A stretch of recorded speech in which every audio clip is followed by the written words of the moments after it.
Здравейте! Добре дошли в моя канал Полезно за здраве. При отглеждане на разсъд е важно да се спазва температурният режим.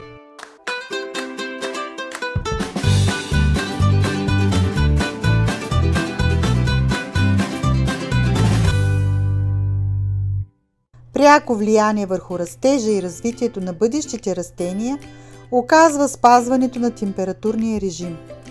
За да отгледаме висококачествен разсъд, трябва да му осигурим подходяща температура и влажност, да организираме поливане и подхранване.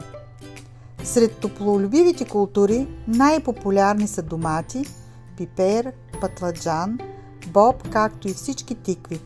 Разсъдът им се нуждае от температура от 18-22 градуса за развитие.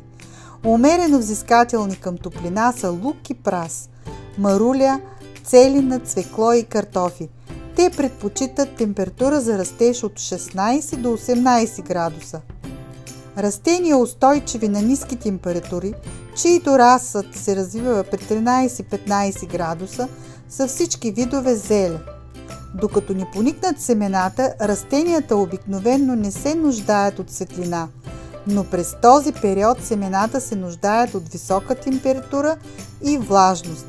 Семената на домати, пипер, патладжан до поникване се нуждаят от температура от 20 до 25 градуса.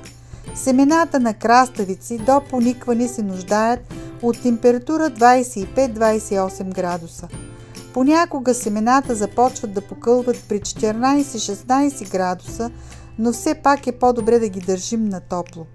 Веднага след покълването съдовете с разсъд се преместват на хладно, но осветено място с температура около 17-18 градуса. След поникването температурата в помещението се понижава, за да се създадат условия корените на младите растения да изпреварят в развитието си стъблото. Така разсъдът няма да се издължи и да отслабне. По-ниска температура и повече светлина трябва да се поддържат 3-4 дни след поникването. След това температурата трябва да се повиши отново. И това се отнася не само за температурата на околната среда, но и за почвата.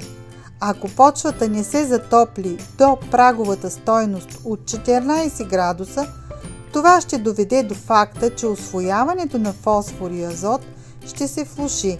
Растенията няма да могат активно да абсорбират вода и няма да развият странични корени. 3 до 5 дни преди изнасянето на разсъда в градината, температурата се понижава. Трябва да се доведе до ниво близко до външната температура. Така растенията се закаляват и приспособяват към условията на външната среда. Разсъд, отгледан при сравнително постоянна температура около 21 градуса и равномерно 12-часово осветление, се отличава с по-добра продуктивност, отколкото разсъд, отгледан без контролиране на температурата и светлината. Ако видеото ви е харесало, сложете палец нагоре, абонирайте се за канала ми и натиснете камбанката за известяване за ново видео. Надявам се да съм ви била полезна. До скоро!